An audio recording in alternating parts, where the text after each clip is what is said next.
2020년 특별히 청년 격려주일 2부 예배로 영광 돌리는 귀한 성도들에게 하나님의 크신 은혜가 함께하기를 주님의 이름으로 축복합니다. 교회가 존재하는 이유, 또 성도가 존재하는 이유가 과연 무엇일까?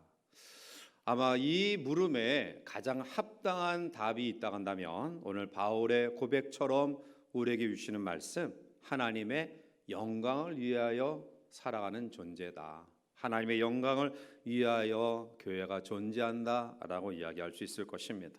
특별히 우리 젊음의 때에 창조주 하나님을 아는 사랑하는 젊은이들이 저들의 모든 생애 동안에 하나님의 영광을 위하여 살아가기를 다짐하면서 또 쓰임받은 일꾼들 되기를 축복하고요. 또 모든 성도들도 또 매사에 하나님의 영광을 위하여 살아가기를 결단하는 귀한 아침 되기를 소원합니다. 교회가 회복되고 부흥되며 또 하나님의 뜻을 이룰 수 있는 가장 합당한 삶의 모습은 성도들이 얼마나 자기의 주어진 달란트, 귀한 사명에 충실하냐에 달려 있습니다. 전 성도가 각기 주어진 달란트대로 자기 사역에 동참하며 서로 열심을 내는 그러한 교회는 반드시 부흥됩니다. 그러나 일하지 아니하고 헌신하려는 사람이 적어지면 그 교회는 부흥되지 않습니다. 교회 부흥은 위치나 시설이 좋다라고 부흥되는 것이 아니라 그 가운데 속한 공동체의 일원이 얼마나 자기의 주어진 달란트대로 사역에 열심하느냐에 달려 있는데요. 우리가 하나님 앞에 헌신하고 봉사하는 목적이 교회 부흥입니다. 교회 부흥은 단지 수적인 부흥만을 이야기하는 것 아닙니다.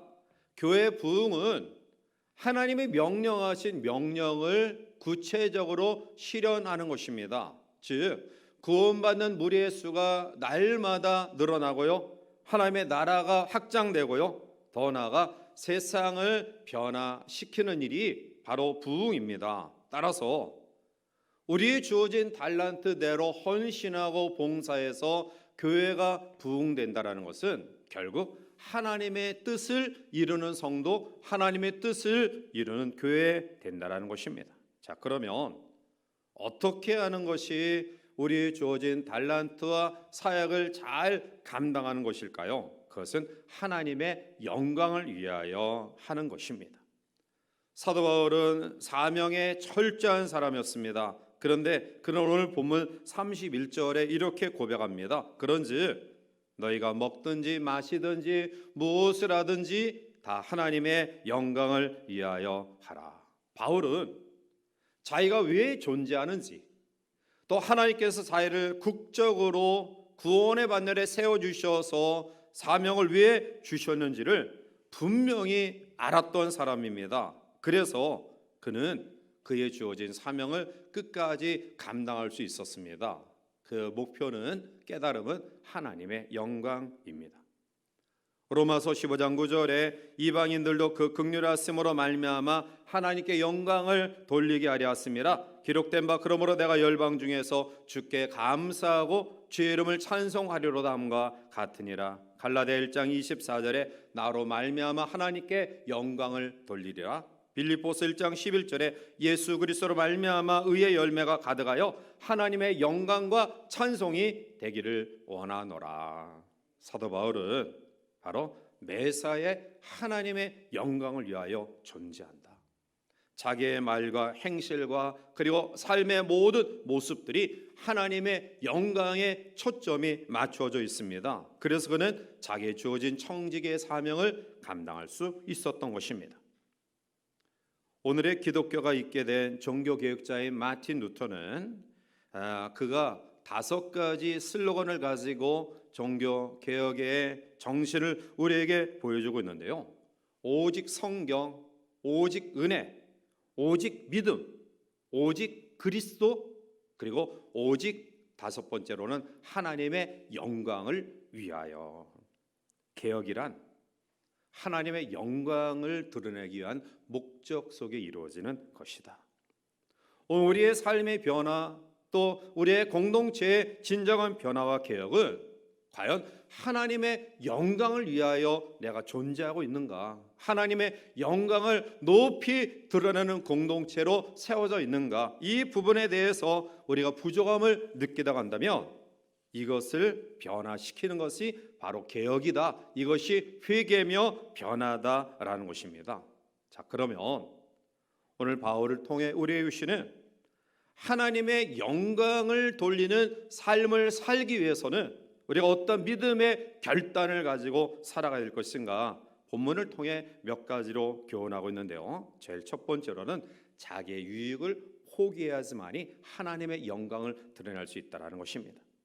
오늘 본문 24절에 보면 누구든지 자기의 유익을 구하지 말고 남의 유익을 구하라 라고 말하고요. 33절에도 보면 나같이 모든 일에 모든 사람을 기쁘게 하여 자신의 유익을 구하지 아니하고 많은 사람의 유익을 구하여 그들로 구원을 받게 하라 말씀합니다. 바울은 두 번씩이나 거듭 반복해서 자기 유익을 구하지 말고 다른 사람의 유익을 구하라, 자기 유익을 구하지 말고 많은 사람의 유익을 구하라 말씀합니다. 왜 그러면 성도는 자기 유익을 구하지 말아야 될까요? 신앙생활은 우선순위가 바로 정해지는 것이다. 그러니까 우선순위가 뒤바뀌면 신앙하는 삶이 아니에요. 신앙의 삶은 우선순위를 바로 정해놓고 살아가는 삶이다. 그러면 예수님은 우선순위를 어떻게 우리에게 교훈하고 있습니까? 마가복음 12장 29절 이해 보면 예수께서 내다봤으되 첫째는 이것이니 이스라엘아 들으라 주 곧 우리 하나님은 유일한 주시다. 그리고 이어서 내 마음을 다하고 목숨을 다하고 뜻을 다하고 힘을 다하여 주 너의 하나님을 사랑하라 하신 것이요. 첫 번째. 둘째는 이것이니 내 이웃을 내 자신과 같이 사랑하라 하신 것이라 이보다 더 큰 계명이 없느니라. 신앙은 우선순위를 바로 정하는 것입니다. 첫째는 하나님을 사랑하는 것이고요. 둘째는 이웃을 사랑하는 것이고요. 그리고 세 번째 관심은 자기입니다. 그런데 오늘날 왜 교회가 혼란스럽고 또 성도의 삶이 엉망진창이 되었느냐? 이 우선순위가 무너졌기 때문에 그렇습니다. 옳고 그름, 좋고 나쁨, 행복, 불행, 사랑, 미움의 기준이 자기 자신이 되어 버렸습니다. 나에게 유익이 되어야 좋은 것이고 자신을 위한 것이야만 동참하고 참여하려고 합니다.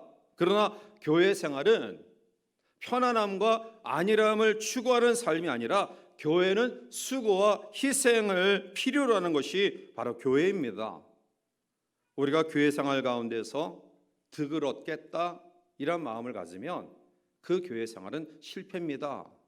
교회 생활, 신앙 생활은 내가 얻는 것을 위해 찾아오는 것이 아니라 잃는 것을 감수하는 공동체가 바로 교회입니다. 그런데 오늘날 성도들은 고생하고 희생해야 된다라고 하면 방어벽을 칩니다.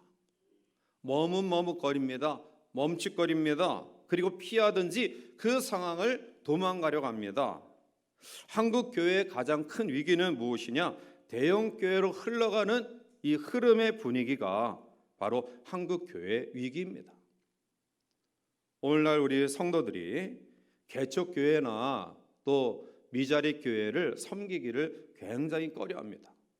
사실 제가 신학생 때 한 30년, 40년 전에는 십자가만 꽂으면 교회가 세워진다, 교회가 된다 이러한 이야기 또 그런 것들을 우리가 피부적으로 경험했어요. 그래서 사명감을 가지고 또 목사님들이 정말 어렵고 힘든 곳에 십자가를 꽂고 교회를 세우고 교회를 이뤄갔는데요. 그런데 요즘에는 그것이 이루어질 수 없는 상황 속에 있어요. 왜냐하면 적어도 옛날에는 내가 힘든 교회, 개척교회를 섬기겠다. 평신도의 사명이 목회자의 사명과 같은 사람들이 많았습니다. 그런데 갈수록 이 사명이 식어지고 있어요. 그래서 익명성이 보장된 대형 교회에 그냥 주일 예배 정도 또 또 아니면 적당한 헌금 정도로 교인의 의미를 감당하고 위로받는 그러한 상황들이 번져나가고 있다는 거예요. 자, 그러나 작은 교회가 많아져야 뿌리가 넓게 깊이 뿌려져서 또 대형 교회도 그 사명을 감당할 수 있는 것입니다. 따라서 오늘 하나님의 영광을 위하여 살아가기를 원한다고 한다면 우리의 마음속에 무엇보다도 어떤 결단을 가져야 되느냐? 내 유익이 아닌 하나님의 유익, 교회의 유익, 다른 사람의 유익을 위하여 내가 살아간다라는 결단이 우리 가운데 있어야 될 줄 믿습니다. 주님은 자기를 따르려는 제자들에게 무슨 말씀을 주셨냐 하면 자기 포기예요. 마가복음 8장 34절에 보면 무리와 제자들을 불러 이르시되 누구든지 나를 따라오려거든 자기를 부인하고 자기 십자가를 지고 나를 따를 것이니라 말씀하고요. 마태복음 23장 12절에 보면 누구든지 자기를 높이는 자는 낮아지고 누구든지 자기를 낮추는 자는 높아지리라 말씀합니다. 나를 포기하는 사람이 주님의 제자라는 겁니다. 정말 너희들이 나를 본받고 나를 따르는 제자 되기를 원한다 한다면 자기를 먼저 부인하라는 것입니다. 그리고 자기를 낮출 때 하나님이 그를 높여 사용하신다는 것입니다. 바울도 로마서 15장 2절에 우리 각 사람이 이웃을 기쁘게 하되 선을 이루고 덕을 세우도록 할지니라. 이것이 바로 하나님께 영광을 돌리는 기름을 이야기하고 있습니다. 교회의 존재 이유, 교회가 왜 있느냐, 또 성도가 존재하는 이유, 왜 하나님이 우리를 이 세상 가운데 세워주시고 구원의 반열에 세워주셨느냐, 그것은 자기 영광을 위해 사는 공동체, 자기 유익을 위해 사는 존재가 아니라 하나님의 영광을 위해 존재하는 공동체, 하나님의 영광을 위해 살아가도록 우리를 존재케 하셨다는 사실을 우리는 깊이 기억하고요, 하나님께 영광 돌리는 삶을 살아가기 위해서 나의 유익을 구하는 것에서 벗어나 하나님의 유익, 교회의 유익, 이웃의 유익을 구하는 믿음의 결단이 우리 가운데 충만하기를 주님의 이름으로 축원합니다. 두 번째로 하나님의 영광을 위하여 살아가기를 원한다 한다면 감사하는 믿음이 우리 가운데 충만해야 됩니다. 자, 우리 본문 30절 말씀을 같이 한번 읽어보시겠습니다. 만일 내가 감사함으로 참여하면 어찌하여 내가 비방을 받으리요. 아멘. 바울은 하나님께 영광 돌리는 삶의 비결을 감사하는 삶이다라고 말씀하고 있습니다. 감사하는 마음이 우리 가운데 충만하면 우리는 환경과 여건과 모든 상황을 초월해서 늘 감사 삶을 살아갑니다. 그러나 감사하는 마음이 없으면 매사에 모든 환경 가운데 불평하고 원망합니다. 자, 그러면 우리 입술에서 매사에 불평하고 원망하면 하나님의 영광이 가려져요. 그러나 교회가, 성도가 어떤 환경과 어떤 여건 속에서도 감사하면 우리가 믿는 하나님이 영광을 받으시는 겁니다. 오늘 여러분들의 입술에 입을 열 때마다 어떠한 모습들, 어떤 언어, 어떤 행실이 우리 가운데 있는지요. 정말 우리 교회 공동체가 하나님의 영광을 위해 존재한다, 하나님의 영광을 위해 하나님께서 우리를 세우시고 구원의 반열에 세우셨다, 이런 믿음의 확신이 우리 가운데 있다 한다면 감사하는 삶이 충만하기를 주님의 이름으로 축복합니다. 감사하면 하나님께서 우리의 상황을 바꿔주시고요, 그것을 이길 만한 능력을 우리에게 허락하실 줄 믿습니다. 바울은 로마서 14장 6절에 나를 중히 여기는 자도 주를 위하여 중히 여기고 먹는 자도 주를 위하여 먹으니 이는 하나님께 감사하며 먹지 않는 자도 주를 위하여 먹지 아니하며 하나님께 감사하느니라. 고린도전서 1장 4절에 그리스도 예수 안에서 너에게 주신 하나님의 은혜로 말미암아 내가 너희를 위하여 항상 하나님께 감사하노니. 에베소서 5장 20절에 범사에 우리 주 예수 그리스도 이름으로 항상 아버지 하나님께 감사하며. 우리가 잘 아는 빌립보 4장 6절에도 아무것도 염려하지 말고 다만 모든 일에 기도와 응고로 너희 구할 것을 감사함으로 하나님께 아뢰라. 골로새 교회를 향하여 골로새서 3장 16절에 그리스도의 말씀이 너희 속에 풍성히 거하여 모든 지혜로 피차 가르치며 권면하고 시와 찬송과 신령한 노래를 부르며 감사하는 마음으로 하나님을 찬양하고. 감사가 하나님께 영광 돌리는 삶의 모습입니다. 따라서 오늘 우리의 삶을 다시 한번 살펴보고요, 우리가 환경을 탓하고 여건을 탓하고 불평하고 원망하면 불평과 원망의 삶은 우리 속에 끝나지 아니하고 계속 지속되어질 것입니다. 그러나 사람들이 이구동성으로 불평하고 원망하는 상황 속에서도 우리에게 허락하신 구원의 반열에 세워주신 그 큰 은혜를 깊이 기억하면서 여전히 하나님이 우리와 함께 동행하심을 확신하며 감사하는 믿음이 우리 가운데 있다고 한다면 어려움 속에서도 감당할 만한 능력과 또 우리의 모든 상황을 끝내주시고 감사의 조건들을 우리에게 더하여 채워주실 줄 믿습니다. 그래서 바울은 빌립보 교회 성도들에게 빌립보서 2장 14절에 모든 일을 원망과 시비가 없이 하라.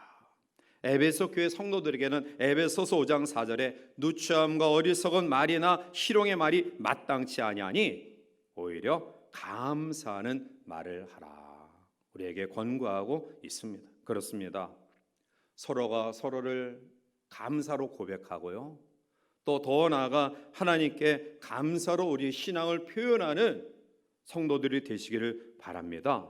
그랬을 때 우리의 삶이 천국을 이루고요, 또 이러한 삶을 살아가는 사람들의 사역 속에 교회는 부흥되고요, 하나님의 영광은 높이 드러나는 법입니다. 교회는 제가 조금 전에 말씀드렸듯이 안일함과 편안함을 추구하는 공동체가 아니라 짐을 지는 공동체입니다. 복음을 위해서, 하나님의 나라를 위해서. 그런데 이 짐을 내가 혼자만 지고 있다, 이런 마음을 가지면 서로에 대해 불평하고 원망해요. 나는 이러한 짐을 지고 있는데 너는 왜 그 짐을 지지 않느냐. 그래서 바울은 갈라디아 6장 2절에 너희가 짐을 서로 지라, 그리하면 그리스도의 법을 성취하라 말씀합니다. 서로 짐을 지고자 하는 마음을 가지면 그 공동체는 감사 관계가 돼요. 그런데 짐을 지는 것을 서로 회피하면 그 공동체는 불평의 관계가 됩니다. 결국 불평의 관계가 있는 공동체, 불평의 마음을 가진 사람이 어떻게 하나님의 영광을 드러낼 수 있을까요?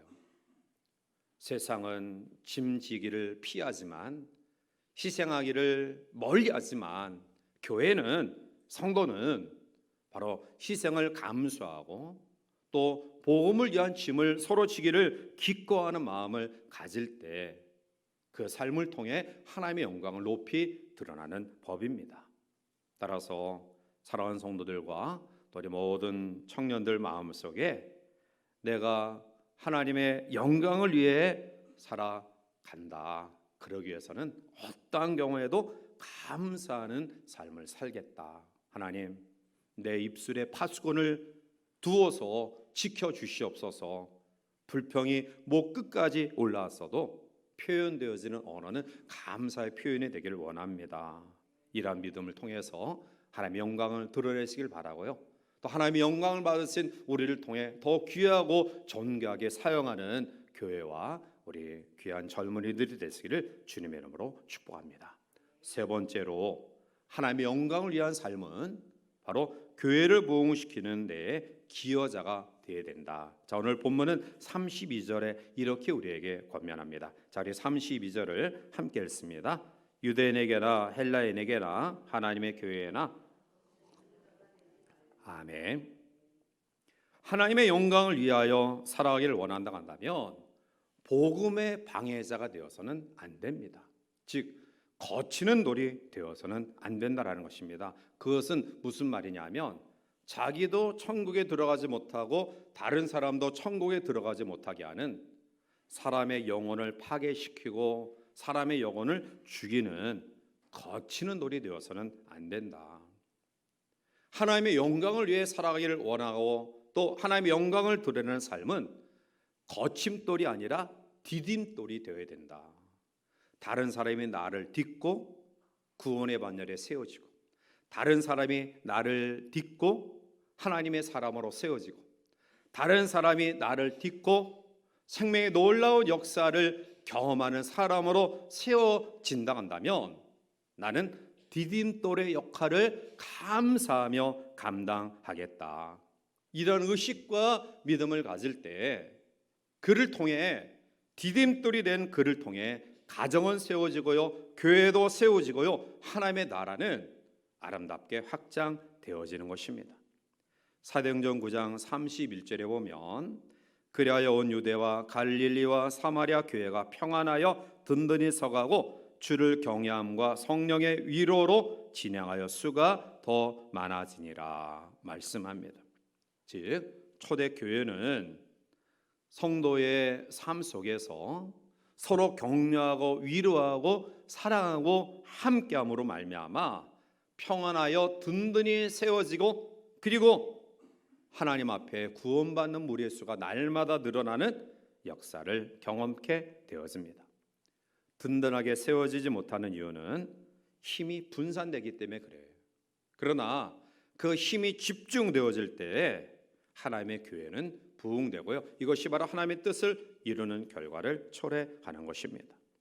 사도 바울의 사역은 많은 고난과 핍박이 있었지만 그럼에도 불구하고 아름다운 열매를 거둘 수 있었던 이유는 그를 함께 동력하는 좋은 동력자들이 많았기 때문에 그렇습니다. 고린도전서 16장 17절과 18절에 보면 내가 스데바나와 부드나도와 아가이고가 온 것을 기뻐하노니 그는 너희의 부족을 채웠다. 부족을 채우는 사람, 이어서 그들이 나와 너의 마음을 시원하게 했으니 그러므로 너희는 이런 사람들을 알아주라. 두 번째는 목회자와 성도의 마음을 시원케 했다. 그래서 이러한 동력자들을 통해 바울은 그의 사역을 힘있게 감당할 수 있었던 것입니다. 하나님은 사람을 통하여 일하십니다. 하나님의 소원을 품고 하나님의 마음을 가지고 하나님이 원하시는 그 존재의 본질과 목적을 분명히 알고 살아가는 사람, 디딤돌이 되고자 하는 믿음을 가진 사람을 통해 하나님은 하나님의 계획들을 이루어 가십니다. 초대교회는 여러 가지 열악한 환경 가운데 있었습니다. 제도나 조직도 완비되지 않았고요, 무엇보다도 로마의 핍박과 또 이단 사상의 유혹 속에 있었지만, 그러나 교회가 아랑곳하지 아니하고 부흥할 수 있었던 이유는 사도행전 2장 46절에 이렇게 우리에게 말씀하고 있습니다.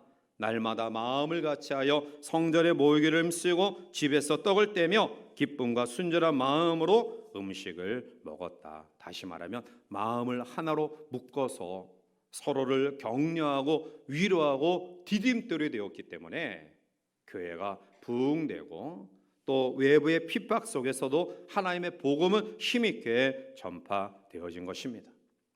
교회 공동체 속에 우리의 삶은 쉽지 않습니다. 왜냐하면 하나님의 뜻을 이루기 위해서, 하나님의 영광을 이루기 위해서는 땀 흘려야 되고요, 눈물 쏟아야 되고요, 피를 쏟는 희생이 있어야 됩니다. 그러나 하나님은 그 중심을 보시고 그런 충성된 사람에게 놀라운 축복과 은혜를 더하셔서 감당할 만한 능력을 주십니다. 마태복음 25장 21절에 그 주인이 이르되 잘하였도다 착하고 충성된 종아, 내가 적은 일에 충성하였음에 내가 많은 것을 내게 맡기리니 내 주인의 즐거움에 참여할지어다. 하나님의 인정하심, 하나님의 보상하심, 그리고 하나님의 나라의 기쁨을 경험하는 비결은 착하고 충성된 종이다. 거치는 돌이 아니라 디딤돌이 된 나의 희생과 땀 흘림을 통해 다른 사람이 세워지며 다른 사람이 위로받으며 용기를 얻으며 믿음으로 세워지는 디딤돌이 되었을 때 하나님의 영광은 드러나는 것이고, 그리고 오늘 우리들은 그 희생과 수고로움의 보상 속에 주어지는 감격과 기쁨이 충만하게 한가운데 거할 수 있다는 것입니다. 이제 말씀을 맺습니다. 오늘 우리가 존재하는 이유 분명히 알아야 됩니다. 우리는 그냥 왔다가 그냥 가는 인생이 아닙니다. 예수 그리스도의 값비싼 보혈을 통해 하나님이 우리를 구원하신 분명한 목적이 있습니다. 주의 보혈로 핏값으로 교회를 세우신 분명한 목적이 있습니다. 그 목적은 하나님의 영광입니다. 오늘 우리 교회가 하나님의 영광을 위해 존재하는 교회인가? 오늘 나 자신이 정말 하나님의 영광을 위해 살아가고 있는가?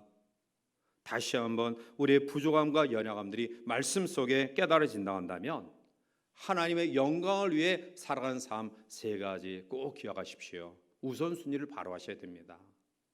하나님의 유익, 주변의 유익을 위해 나의 유익을 포기하는 삶. 어떠한 경우에도 불평과 원망한 삶이 아니라 감사가 충만한 삶. 더 나아가 내가 디딤돌이 되어서 다른 사람을 세우고 살릴지언정 거침돌이 되어서 다른 사람의 영혼을 파괴시키고 무너뜨리는 어리석은 삶이 내 속에 있지 않겠다. 이러한 다짐의 결단이 우리 가운데 있다 한다면 하나님은 우리의 삶 속에 하나님의 영광을 위해 살아갈 수 있는 모든 여건과 능력을 허락해 주실 줄 믿습니다. 특별히 우리 젊은 세대들이 우리를 유혹하는 많은 이 잘못된 문화 가운데서도 우리는 하나님의 영광을 위해 존재하는 젊은이들이다. 우리의 생이 그렇게 살아가기를 결단한다. 이런 믿음을 통해서 그 중심을 모시고 우리 젊은이들의 앞길에 하나님께서 영광을 받으실 만한 쓰임많은 일꾼들로 저들을 사용하시고 또 우리 교회가 이러한 귀한 사명을 힘있게 감당하는 교회 되기를 주님의 이름으로 간절히 축원해 드립니다. 우리 함께 통성으로 기도합니다. 하나님, 이 시간 우리 교회가 특히 우리의 자녀들이 하나님의 영광을 위해 살아가는 존재들이 되기를 원합니다. 세 가지 아름다운 믿음의 결단들이 우리 가운데 있기를 원합니다라고 기도하시고요.